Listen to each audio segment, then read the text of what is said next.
Mas lumakas pa ang pag-asa ng Pilipinas na makapagdagdag sa medal tally sa Asian Games. Ito ay matapos makakuha ng karagdagang pwesto ang bansa sa isa sa mga palakasan nitong taekwondo. Ang ibang detalye alamin sa pag-abante ni Jet Hilario. May panibagong tulong para sa kampanya ng Team Philippines sa 28th Asian Games sa Nagoya at Aichi, Japan.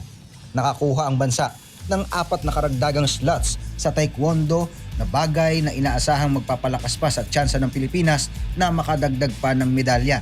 Ayon kay Philippine Olympic Committee President Bambol Tolentino, 2 pwesto ang idinagdag sa Pumsei at 2 naman sa Kyorugi.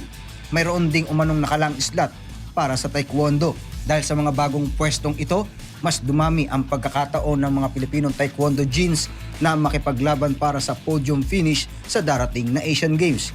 Dumating ang magandang balitang ito matapos makatiyak ng pwesto sa Asian Games ang men and women indoor volleyball teams ng Pilipinas. Inaasahang magpapadala ang Pilipinas ng mahigit sa 700 atleta sa Japan. Pangungunahan ito nina double Olympic gold medalist Carlos Yulo at pole vault star EJ Obiena. Nakatutok din ang mga mata sa Gilas Pilipinas men's team na tatangkay muling ipagtanggol ang gintong na panalunan nila sa Hangzhou matapos talunin ng host na China noong 2023. Mananatili rin ang jiu-jitsu bilang isa sa pinakamalakas na pag-asa ng bansa matapos maghatid ng 2 gintong medalya sa pamamagitan ni Meggy Ochoa at Annie Ramirez sa nakaraang edisyon.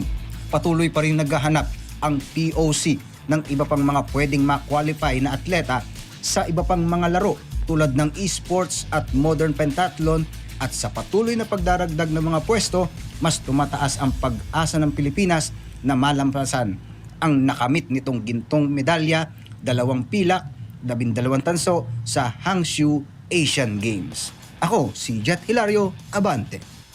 Manatiling nakatutok sa Abante, sundan kami sa aming mga social media accounts at huwag kalimutang mag-subscribe sa aming YouTube channel, DWAR Abante Radio, para sa mga eksklusibong balita.